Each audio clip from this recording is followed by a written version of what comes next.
Dan saudara, gencatan senjata di Gaza diperpanjang hingga Jumat. Bagaimana nasib konflik Hamas Israel selanjutnya?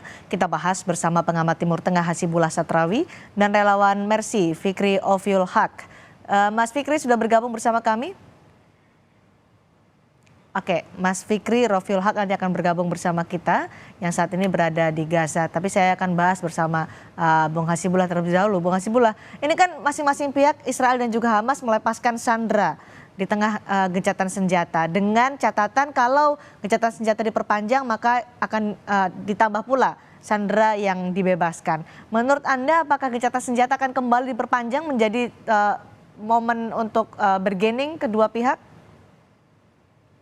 Ya, terima kasih Mbak. Saya melihat bahwa ini harapan baru yang diberikan meredakan atau menahan laju tragedi ataupun korban yang banyak ini. Sementara bagi Israel kita tahu Israel itu butuh untuk jeda kemanusiaan atau gencatan senjata ini karena satu, walau bagaimanapun target Israel sampai hari ini tidak tercapai untuk melumpuhkan Hamas.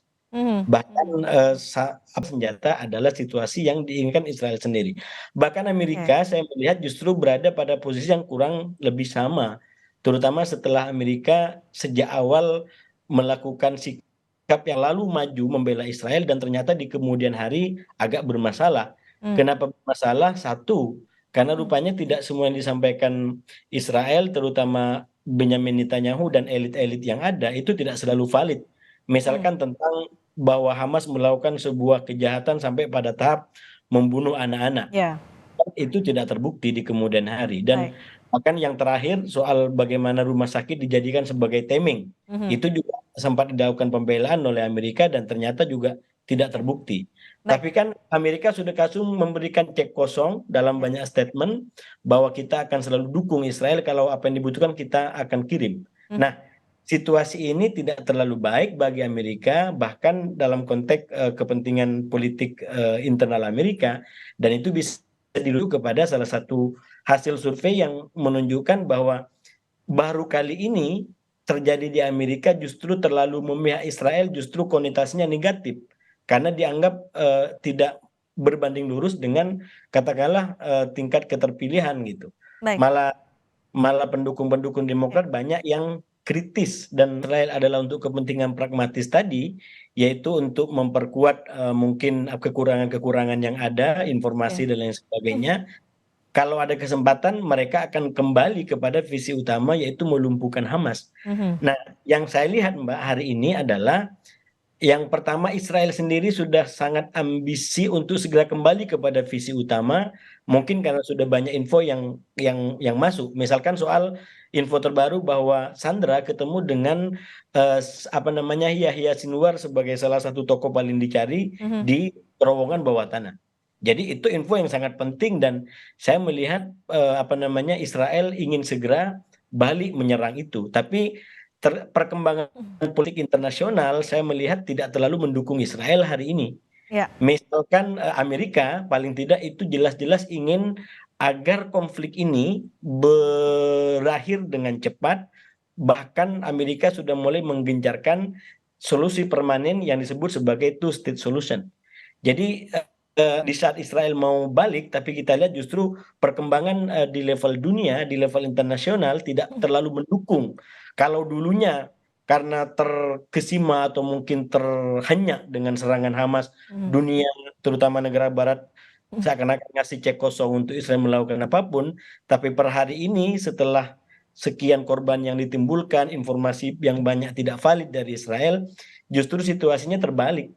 Ini negara-negara banyak yang dukung Palestina. Misalkan Spanyol hari ini di Eropa sendiri itu udah terbelah di antara yang mendukung bagaimana Palestina bisa menjadi merdeka. Dan sekali lagi yang terbaru minimal Amerika tidak ingin ini segera untuk Israel kembali kepada jalur peperangan. Nah karena itu hari ini itu diberitakan menlu Amerika kembali datang ke Tel Aviv untuk bagaimana meyakinkan Netanyahu dan elit-elit Israel agar sebisa mungkin ini ditahan perangnya dan diajukan apa namanya solusi permanen yaitu two state solution. Begitu, Oke, Mbak. baik. Semua negara sekarang sudah hampir hampir semua negara meminta Israel untuk menghentikan atau menahan serangan. Tapi saat ini di tengah gencatan senjata, Israel bahkan masih menyerang atau melakukan sejumlah penembakan. Ada korban di Jenin di tepi barat atau West Bank. Ini bagaimana maknanya untuk Anda? Israel tetap tidak akan mau dengan tawaran gencatan senjata lebih panjang atau menahan